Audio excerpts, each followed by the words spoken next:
explayando, estudiando, profundizando en nuestro estudio expositivo de la carta de Juan, el Evangelio según San Juan, que hemos titulado esta serie Viendo la gloria de Cristo, y este subtítulo que yo le puse es La luz de los hombres.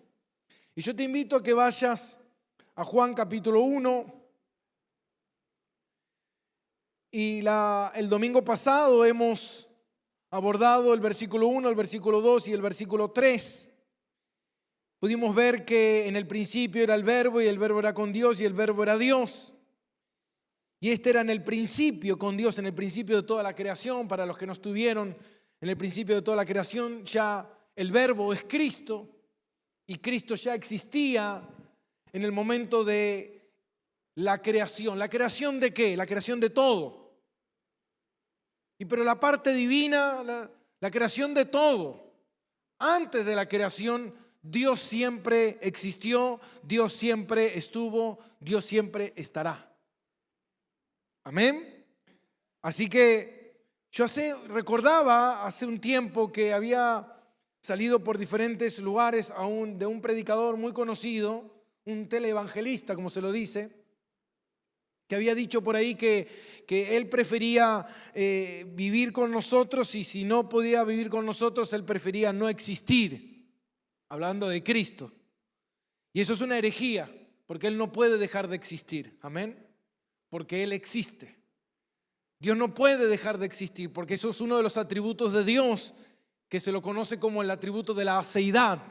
Dios siempre existió, Dios siempre es eterno, Dios va a existir por siempre. Amén. La diferencia de eso es que nosotros sí tuvimos un comienzo, un momento de existencia. Eso demuestra de que nosotros somos creados y que Cristo no es creado.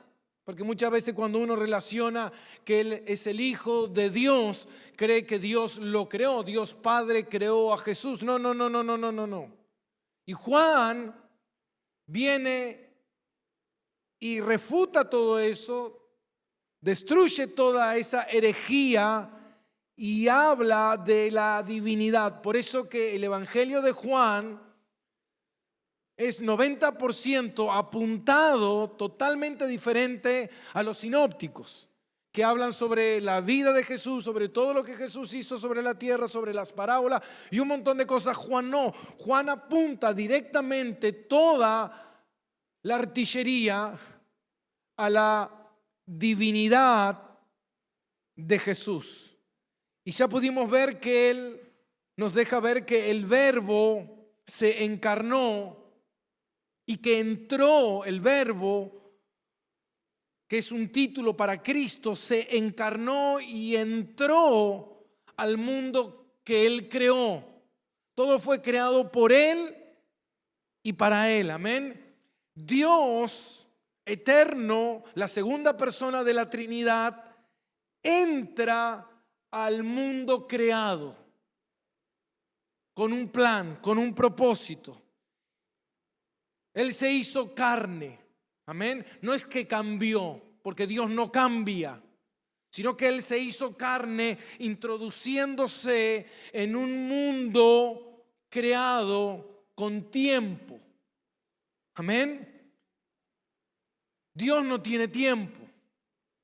Por eso dice la Biblia que para Dios 1000 años es como Dios no tiene tiempo.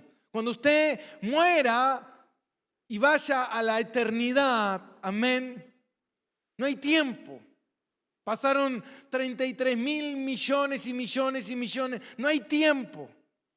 Amén. El tiempo empezó a existir, amén, en el momento en que Dios crea las cosas y el pecado entra. Ese reloj empezó a andar y tiene un tiempo, amén.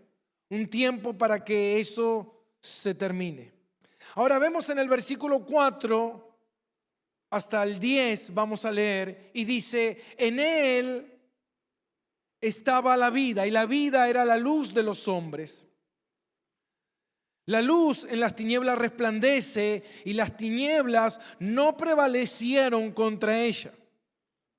Hubo un hombre enviado de Dios, el cual se llama Juan. Este vino por testimonio para que diese testimonio de la luz a fin de que todos creyesen en él.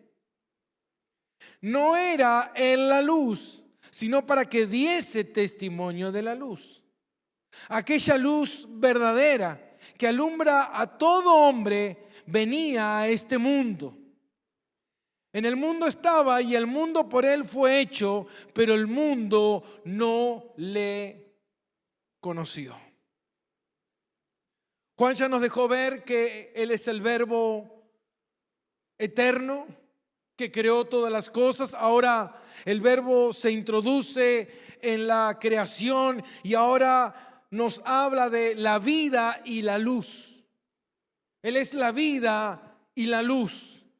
Esta palabra vida, zoe, tiene que ver con la vida espiritual, pero cuando habla de la vida en general, de la vida espiritual y de la vida física. Él es la vida ¿de qué? De todo. Todo vive por Él.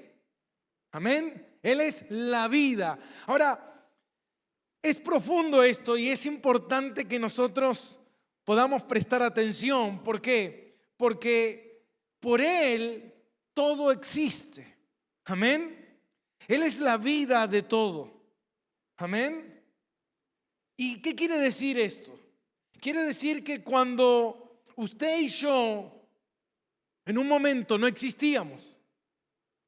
Hubo un tiempo donde usted no existía, hace 40 años. Amén.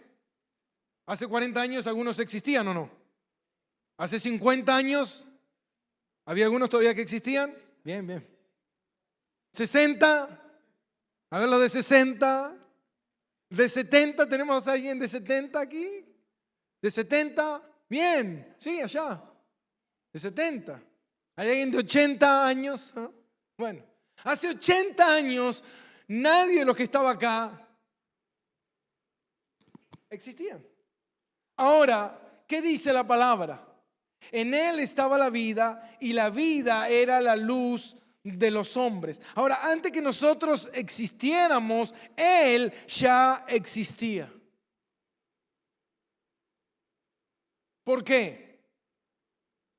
Porque Él es la vida. La vida procede de Él. Hermano, yo no puedo existir si alguien no me da vida, si alguien no me sostiene. Por eso este atributo tan sorprendente de la seidad habla de que a Dios nada le da vida. ¿Se da cuenta? Usted hace 80 años atrás, nadie de los que están aquí existíamos. Empezamos a existir porque alguien nos dio vida. Y alguien nos dio vida y alguien nos sostiene esa vida. Esa vida no es nuestra. Esa vida que nosotros muchas veces creemos que es nuestra y que hacemos lo que nosotros queremos, en realidad es una vida que está sostenida por un tiempo. Está sostenida por el dador de la vida. Nosotros no podemos tener vida propia. Ahora, Dios sí tiene vida propia. Él no tiene vida, a ver ese teléfono, Él no tiene vida porque alguien se la dé. Amén. Él tiene vida en sí mismo. Él tiene vida en sí mismo. Lo que pasa es que nosotros tenemos la idea de que si algo vive es porque alguien le dio vida. De alguien tiene que proceder. Yo recuerdo cuando recién estaba caminando mis primeros pasos en el cristianismo, y yo me acuerdo, yo siempre le preguntaba a muchos pastores o a personas que quizás enseñaban la palabra, pero tiene que haber un principio, le decía yo. Allá por la eternidad de la eternidad de la eternidad tiene que haber un comienzo. Todo tiene que comenzar en algún momento. No existe ese comienzo. ¿Cómo que no? ¿Cómo que no existe el comienzo? Tiene que haber un comienzo. ¿Y sabes cuál es tu problema? Es que tú sí comenzaste. Entonces en tu mente está el comienzo. Entonces tú crees que tiene que haber un comienzo. Dios en algún momento tuvo que empezar a existir. No sé, algún otro Dios tuvo que darle esa existencia a ese Dios mío. No, Él es el único Dios, no hay otro. Como mitologías y cosas que uno se hace esa idea. Amén. Pero no es así. Dios siempre existió. Siempre existió el Padre, siempre existió el Hijo y siempre existió el Espíritu Santo. Por eso Él decía, yo soy el que soy. Amén. Ahora fíjate algo. El apóstol Pablo dice en Hechos 17, cuando le está hablando a los atenienses, Hechos 17, 28,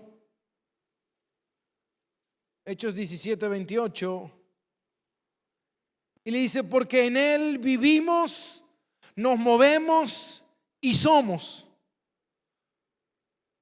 En Él vivimos, nos movemos y somos. Amén. Todo procede de Él.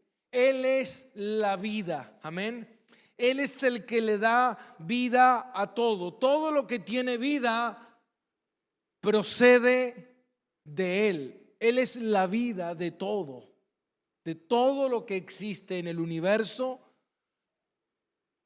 Si hay algo con vida, es porque procede de Dios. Dios es el que le da la vida. Dios es el que permite que se mueva. Dios es el que lo sostiene. Amén. Entonces, ahí podemos ver cuando en Mateo el sermón del monte y dice, por nada os afanéis por vuestra vida. No te afanes por nada. Porque por más que tú te quieras afanar para agregar a tu vida una hora más, es imposible.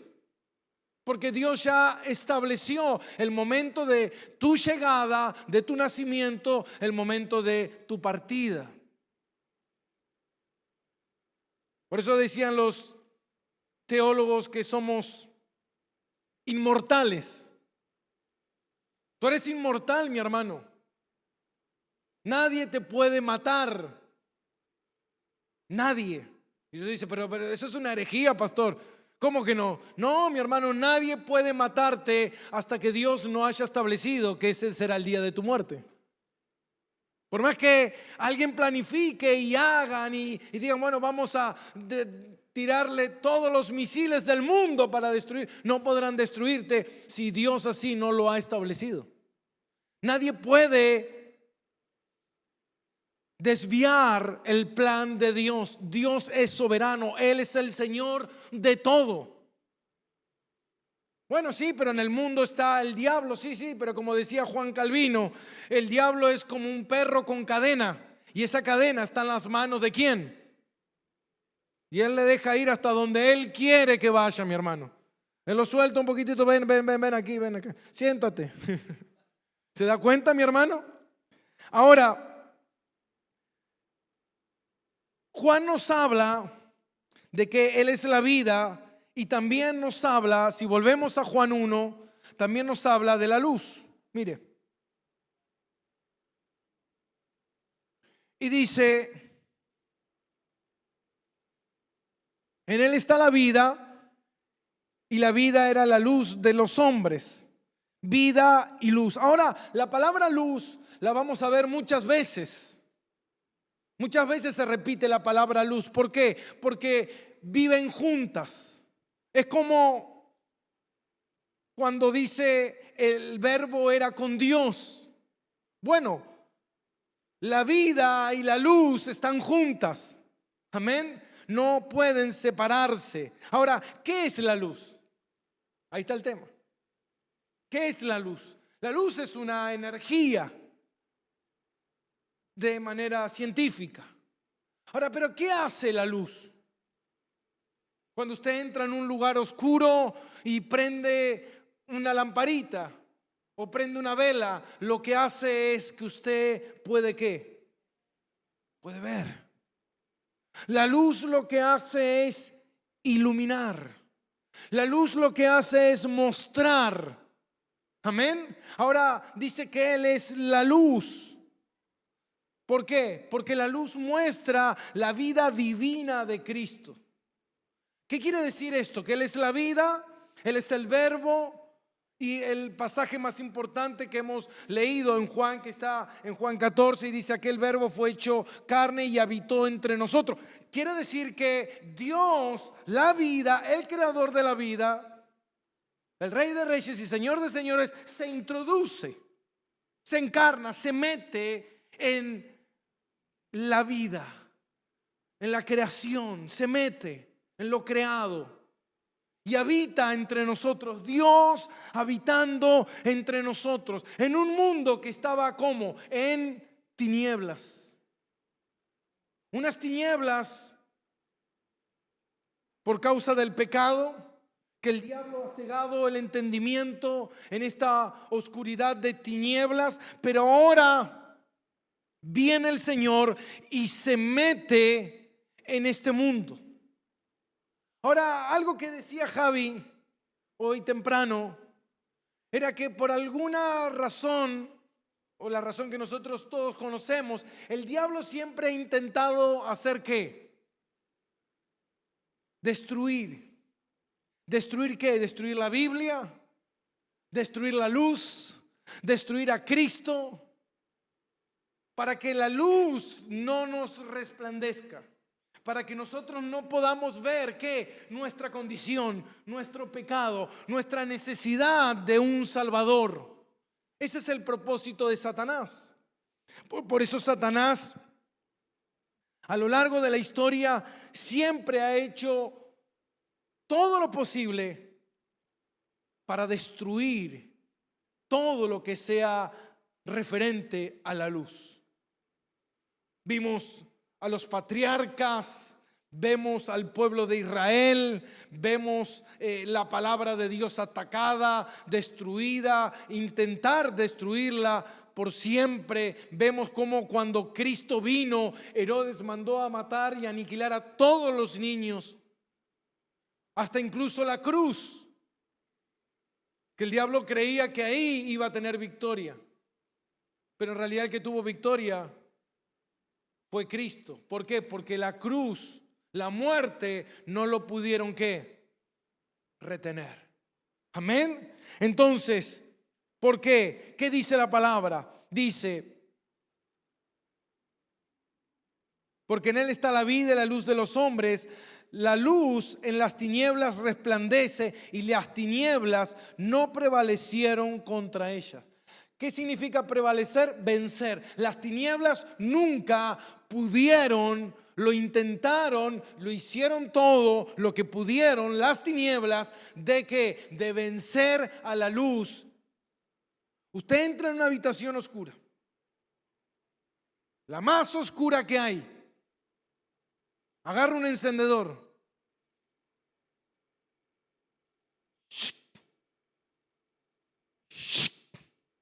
Y cuando enciende, ¿qué pasa? La luz, la oscuridad vence a la luz y no ve nada usted y se apaga esa llama, o esa pequeña llama, así tan pequeña que sea, en esa cueva tan negra,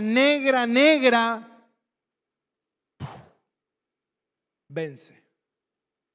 Por eso las tinieblas nunca pudieron vencer a la luz. Por más que el diablo ha intentado de todas las maneras, de todas las formas, de todos los colores, intentar vencer, nunca pudo vencer a la luz. Por eso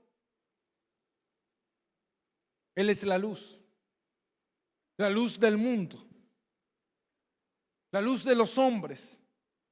Es nuestra luz, la luz de Cristo. Como cantaban hace muchos años, brillará, está la luz de Cristo. Ahora, es la luz que vence a las tinieblas. Amén. Ahora, fíjate bien. Y dice en el versículo 6, pero hubo un hombre enviado de Dios, el cual se llama Juan. Ahora,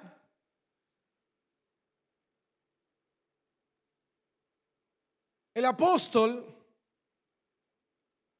durante 5 versículos nos habla de la deidad de Cristo, del Verbo encarnado, de el creador de todas las cosas, de la vida, de la luz, y de repente pasa como si fuese un cambio en la línea en que venía y pasa a Juan. Ahora, ¿qué Juan es este? Porque dice en el versículo 6, y hubo un hombre enviado de Dios, el cual se llama Juan. Ahora, el evangelio en el que nosotros estamos es Juan. Y uno pudiera pensar, bueno, este es Juan el apóstol. Pero no.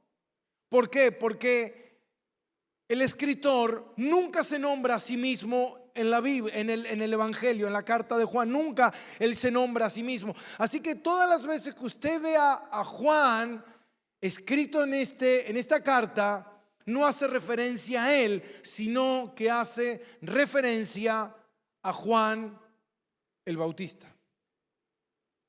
Todas las veces que usted lea a Juan, es Juan el Bautista. Solamente se nombra a otro Juan unas 4 veces al final de esta carta, que cuando lo encuentre, dígame qué Juan es. Pero eso es una tarea para casa.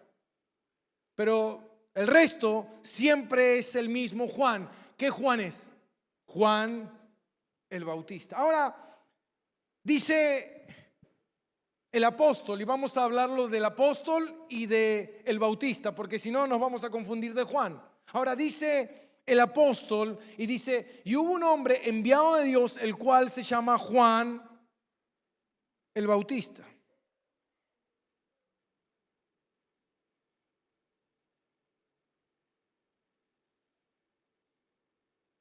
¿Y qué hacía Juan el Bautista?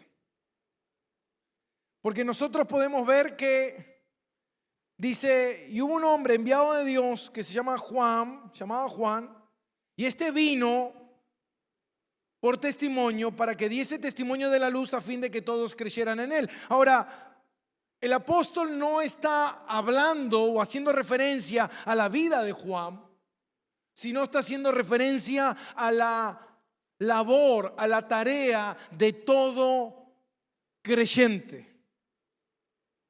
Y la tarea de todo creyente está reflejada en Juan el Bautista, que es dar testimonio.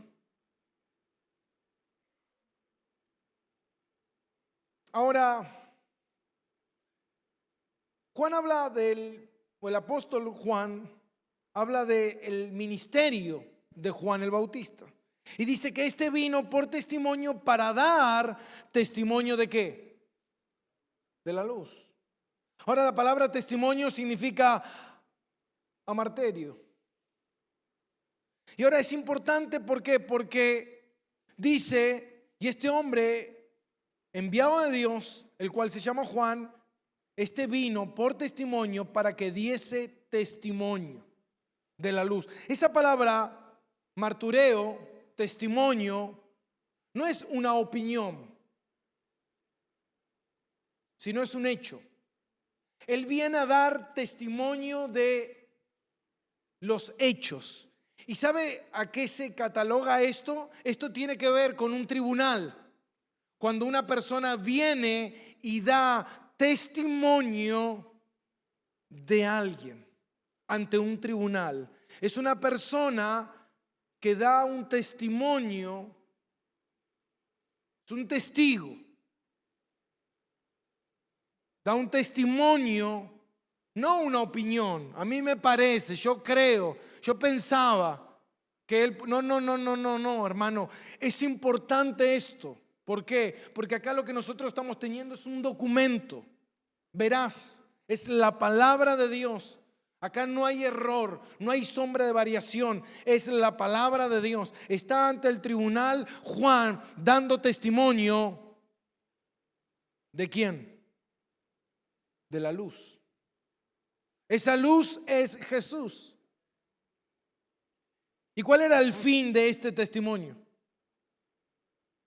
El fin, dice en el versículo 7, y este vino por testimonio para que diese testimonio de la luz, a fin de que todos creyeran. El testimonio de Juan tiene un fin. ¿Cuál fin? Que creyeran. Amén. Que creyeran. Ahora, dice que él vino a dar testimonio de la luz. Pero en el versículo 8 dice, pero no era él la luz, sino para que diese testimonio de la luz. Y acá es importante, ¿por qué? Porque está contrarrestando cualquier ataque a la idolatría de Juan. Porque Juan no es la luz. Y quiero que me preste atención en esto. ¿Por qué? Porque más adelante, en el capítulo 7, versículo 35, Jesús habla de Juan. Y él dice que es una antorcha encendida que alumbra. Pero el apóstol comienza esta carta diciendo que Juan el Bautista no es la luz. Amén. Entonces, ¿qué es? Porque Cristo dice que es una antorcha encendida que alumbra, pero no es la luz. ¿Sabe lo que es? Es el reflejo de la luz. Es la función que cumple la luna. Usted ve de noche, ve que la luna está iluminando e ilumina. Muchos de los enamorados se enamoran a la luz de la luna, pero la luna no tiene ¿qué? Luz. La luna es un pedazo de satélite de piedra, de polvo, que no tiene ninguna emanación de corriente, ni fuego, ni nada por el estilo. Es una piedra flotante, no tiene nada. La vida que la luna tiene, el reflejo de la luna tiene, la luz que la luna tiene, no proviene de la luna, proviene del sol. El sol pega a la luna y la luna refleja hacia nosotros.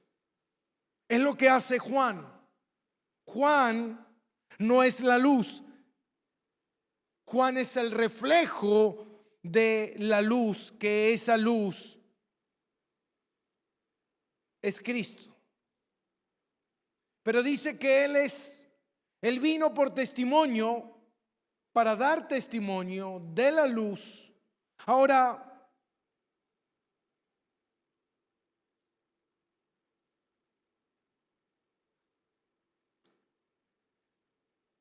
Juan es un enviado. Él fue enviado y dice, porque hubo un hombre enviado de Dios, el cual se llama Juan, versículo 6.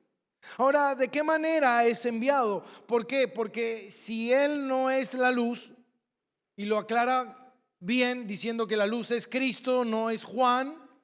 Ahora, pero este hombre es enviado, pero ¿sabe qué, mi hermano? Juan no era alguien diferente a usted o a mí. Juan era un hombre, igual que usted, igual que yo. Amén. Pero ahora fíjate algo. Hay un pasaje que está en Lucas 7:28, después lo puede buscar en su casa, que en el lenguaje actual dice que Jesús dice, ninguno ha sido más grande que Juan. El hombre más importante entre los hombres es Juan. Pero Juan no tenía nada diferente a los hombres. Juan era un hombre igual que todos nosotros, que necesitaba a un Salvador. Juan no era la luz, él hablaba de la luz. Pero ¿de qué está hablando entonces? De este enviado. Porque Juan no viene de la eternidad a esta vida. No. Juan es nacido de un hombre y una mujer igual que usted y yo. Juan no tiene nada divino. Ahora, ¿a qué está hablando aquí la palabra? Y la palabra está hablando algo que Juan fue profetizado.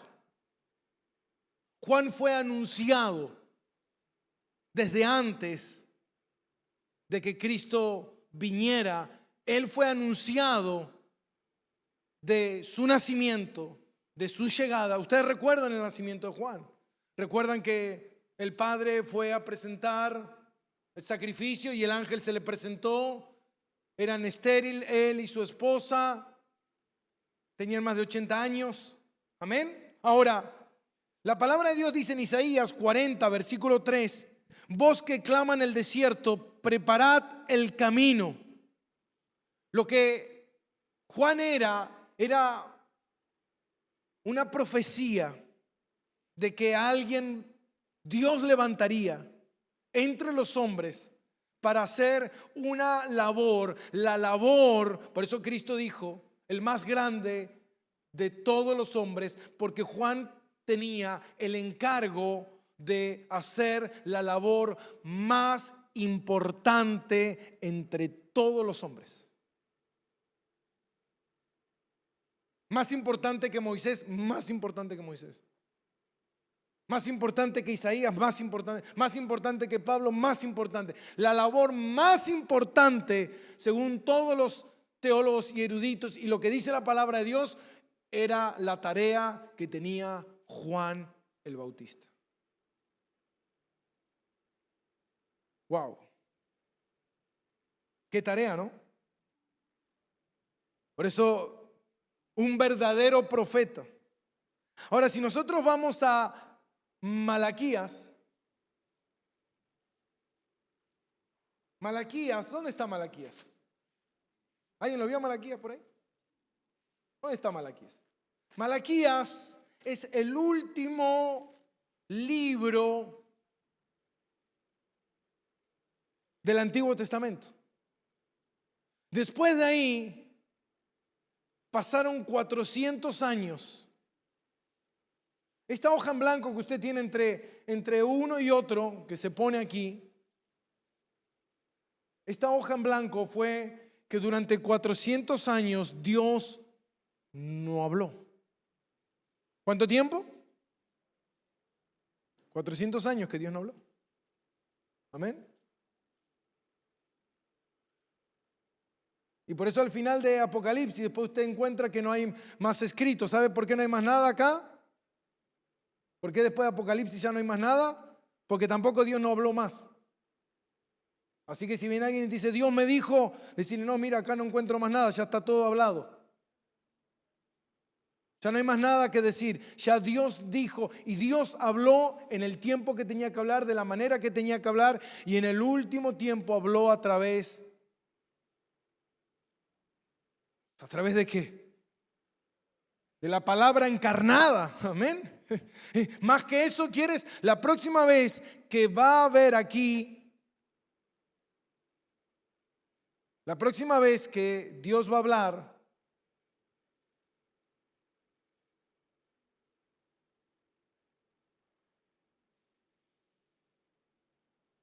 va a ser negro. El día más terrible de todos los días. Porque Dios vino, se encarnó y vino en amor, en misericordia, en paz, en salvación. Pero ahora cuando Dios hable,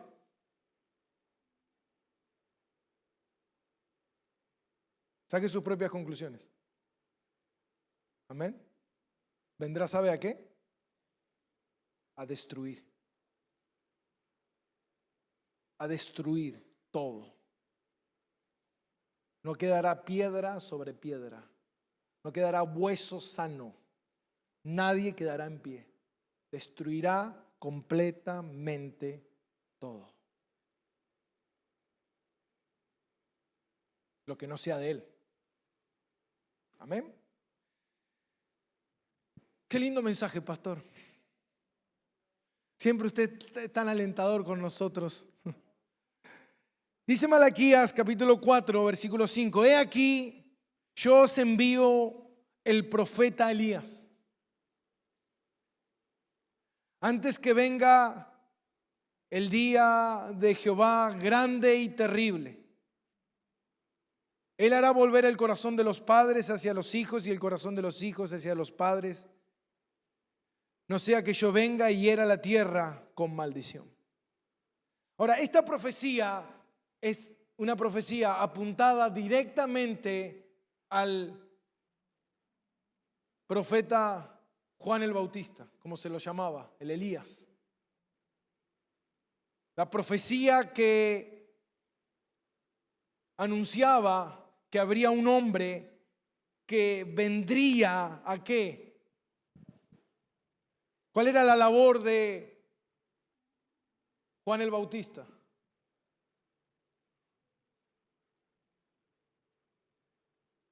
Espera. Ahora. Y les presento aquí con ustedes el Rey de Reyes y Señor de Señores. Mire qué labor. Amén. Presentar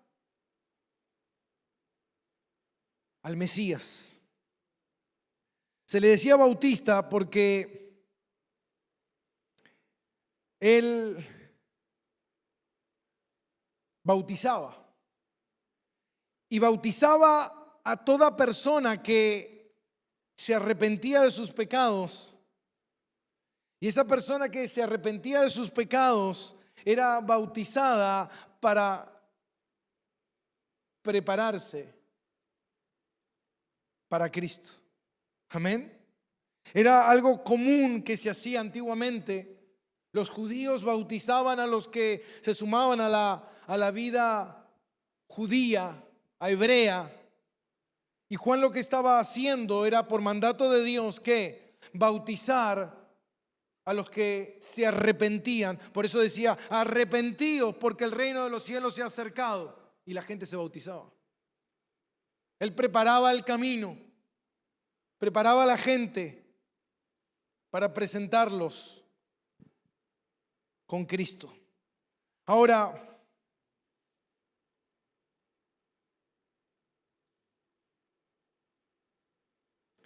hay un pasaje que está en Juan, que está en el capítulo 8, versículo 24. Pastor, me cansé de ir de un lado para el otro en la Biblia.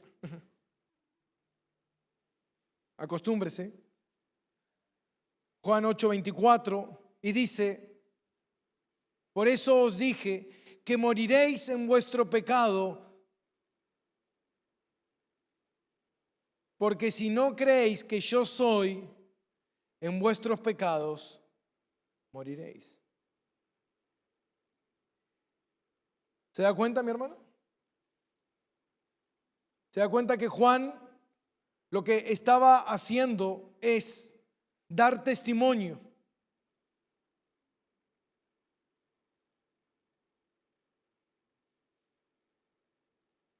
Y este vino para dar testimonio, para que diese testimonio de la luz, a fin de que todos creyeran en él. Mi hermano, si una persona no cree en Cristo como la Biblia lo muestra, como la Biblia lo revela, quién es Cristo, quién es Dios encarnado, moriréis ¿en qué? En vuestros pecados. Por eso que hay una tarea.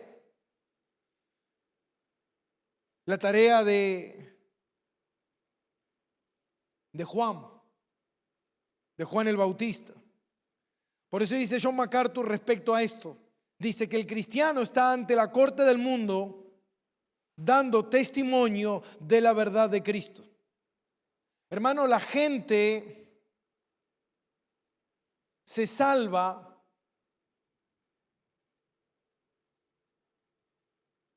por la predicación. Ya sabemos que el que salva es Dios, pero Dios usa un medio para presentar ese testimonio, esa verdad. Y lo podemos ver reflejado aquí en Juan, Juan vino ¿a qué? A dar testimonio de la luz para que creyeran. Ahora, no significa eso que cuando nosotros predicamos la gente cree. Pero nuestra labor es que es predicar, es dar testimonio de quién es Cristo. Ahora, error que muchas veces se comete es que los predicadores no son psicólogos, no son los coach motivacionalistas, no son sanadores ni curanderos milagreros, no son hombres ungidos. Ahí está el ungido del Señor, el hombre ungido. Hermanos, nosotros no tenemos ninguna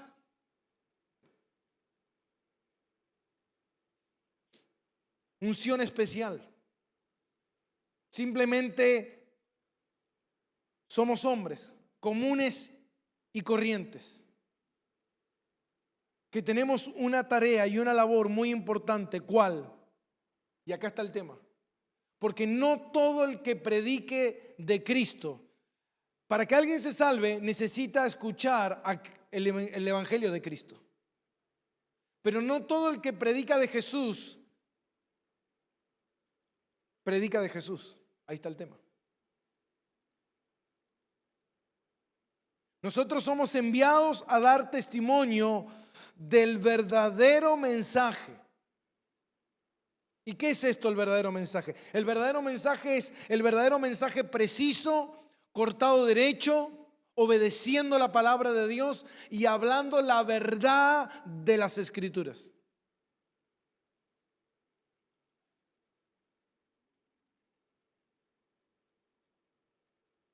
¿Se da cuenta? La gente cree en Cristo por la gran comisión. La gran comisión que tenemos en Mateo 28:19.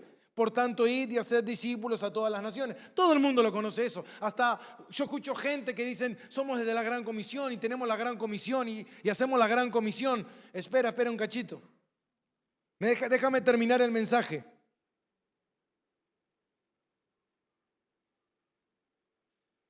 Cuando Cristo vino, cuando Juan predicaba, todo el mundo predicaba. Todo el mundo hablaba de Dios. Todo el mundo conocía a Dios. Pero Jesús dijo en un momento en Juan 10, dijo, yo y el Padre uno somos. Y dice que tomaron piedras para apedrearlo. Dice, ¿cómo pueden conocer a Dios y no me conocen a mí?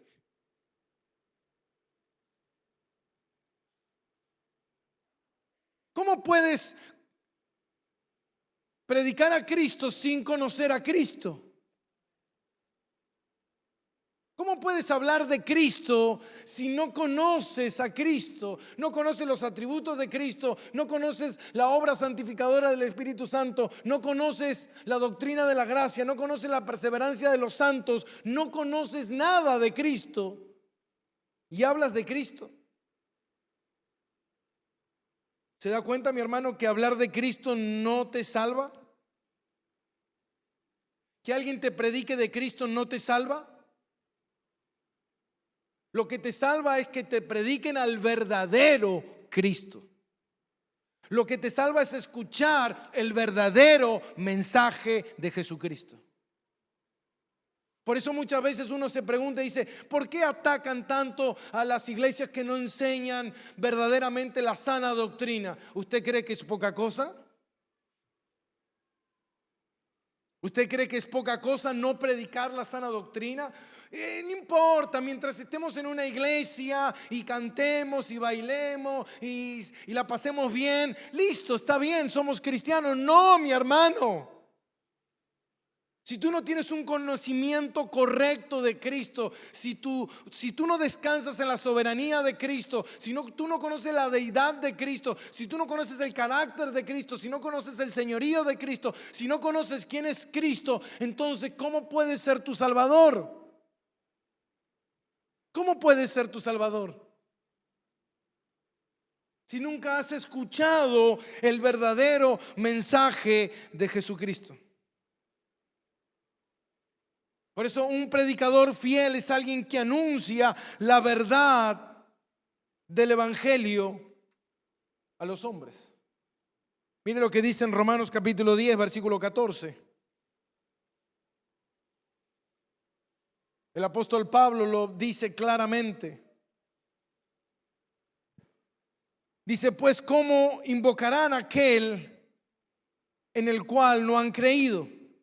¿Y cómo creerán en aquel en quien no han oído? ¿Y cómo irán sin haber quien les predique? Ahora la pregunta es, ¿predique qué?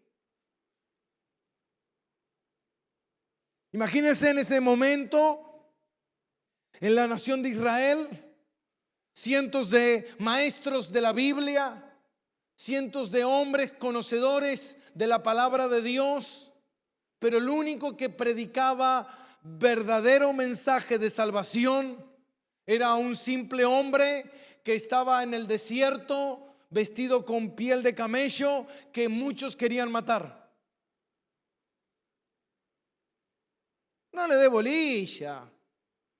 Con todo el éxito que nosotros tenemos, con lo bien que nos va, nos vamos a preocupar en un pobre tipo que come langostas en el desierto, que no lo ve nadie, que no lo conoce nadie.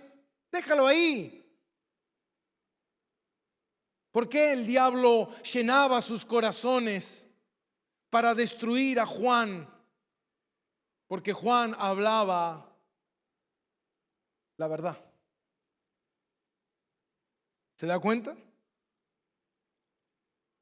Pastor, las iglesias de sana doctrina, las iglesias que se aferran a la palabra de Dios, muchas veces son iglesias pequeñas.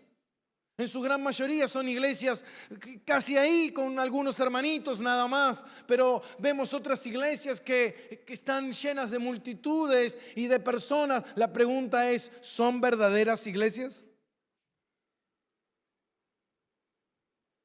¿Son verdaderos creyentes? ¿Se da cuenta? ¿Cómo creerán si no hay quien les predique? ¿Y cómo predicarán si no fueran enviados? Y acá está la palabra, enviados. ¿Cómo predicarán si no fueran enviados? La gente va a conocer el mensaje verdadero por las personas que, por los enviados. Yo he escuchado muchas veces a la gente decir, bueno, yo soy un enviado de Dios. ¿What? ¿Qué es eso?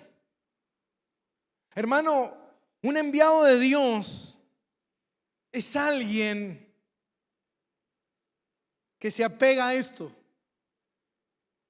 que habla esto, que predica esto, que vive esto.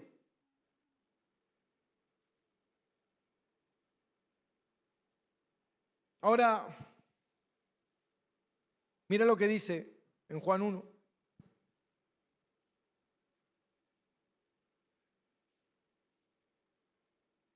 Y este vino por testimonio, para que diese testimonio de la luz a fin de que todos creyeran. Este era el propósito. No era él la luz, sino para que diese testimonio de la luz. Aquella luz verdadera que alumbra a todo hombre venía a este mundo. Mas el mundo, en el mundo estaba y el mundo por él fue hecho, pero el mundo no le conoció. Hermanos, en el Antiguo Testamento siempre la salvación fue de la misma manera. ¿Cómo se salva la gente? Por fe. Siempre la gente se salvó desde Adán y Eva hasta el último habitante de la tierra. Siempre la salvación va a ser por fe. Por creer en Dios, en su palabra, en lo que el Señor revela. Ahora, antiguamente se revelaba la verdad del Padre, la verdad del Hijo, la verdad del Espíritu Santo. Pero había cierto alumbramiento muy escaso. Era como que era una pequeña antorcha y ese entendimiento de Dios no era muy profundo. Hasta un día en que Cristo, la luz, vino. Y cuando Él vino, Él reveló con claridad a Dios. Mostró al mundo a Dios. Por eso dice que es la imagen de Dios. Es la segunda persona de la Trinidad que vino al mundo. Y a partir de ahí nosotros podemos entender con claridad, hermano, en el tiempo que nosotros hoy estamos aquí, es el mejor. Porque podemos ver con claridad ¿a quién? A la roca. ¿Se acuerda cuando Moisés fue y golpeó la roca y se enojó y le pegó 2 veces a la roca? Dios le dice, ¿por qué le pegas, Moisés, a la roca? Esa roca va a dar agua de beber a su pueblo. ¿Sabe quién es la roca? Cristo.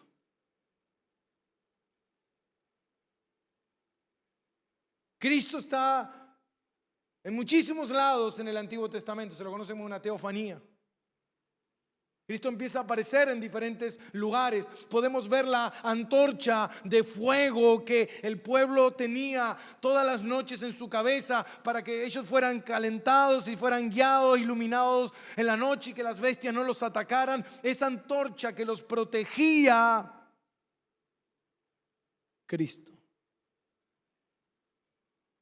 Esa columna de nube que no dejaba que el enemigo los viera. ¿Sabe quién era? Cristo. El que abrió el mar rojo para que ellos cruzaran y estaba en medio de ellos, con ellos. ¿Sabe quién era? Cristo. Wow, amén. ¿Quiere más? Cuando Isaías capítulo 6 dice que usted conoce la historia del carbón encendido y dice que Isaías tuvo una visión y que vio un trono. Vamos a Isaías. No lo vamos a decir así. Lo vamos a decir como dice. ¿Usted quiere ver a Cristo? Ahora, escuche. Dice que Él se despojó de la gloria que Él tenía.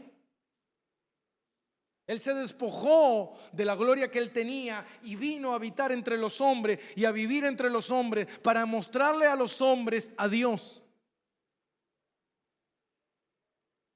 Y Él se despojó de todo. Y Él ora y le dice, Padre, devuélveme la gloria en la cual yo tuve antes.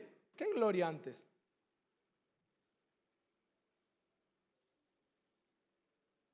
Isaías 6:1. Y en el año que murió el rey Usías, vi yo al Señor sentado en un trono alto, sublime, y sus faldas llenaban el templo.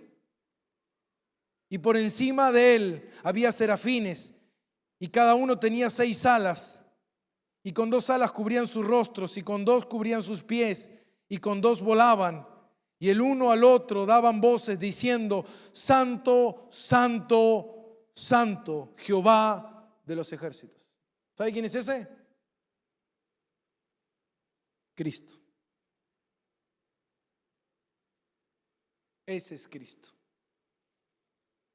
Amén. Esa gloria es la que Él tuvo que dejar para venir y morir por nosotros.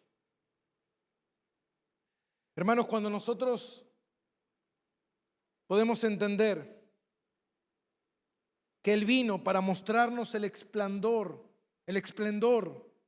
y podemos verlo ya en una nube, ya no lo vemos en una nube, ya no lo vemos en una roca, sino que Dios dice, ahora me pueden ver ¿qué? Por eso dice Colosenses 2:9. Él es el resplandor de su gloria porque Él habita corporalmente toda la plenitud de Dios. Dios vino a buscarte en persona, a que le conocieras. Hermano, por eso cuando nosotros orábamos al principio, yo le decía, tú no sabes lo que estás haciendo. Tu oración está entrando al trono de Dios. Dios está atento a tu oración. Dios está escuchando tu oración. Decía ayer el pastor San Master, decía, cuando Cristo estaba en la cruz clavado, Él estaba pensando en ti, en tu nombre, diciendo, ya llegará el día en que Él me conocerá, el que Él me verá, el que Él aprenderá de mí, Él sabrá quién yo soy. Hermano, esa labor tan maravillosa que nosotros tenemos de anunciar, de dar testimonio de la verdad de Cristo. Mira si no es hermoso.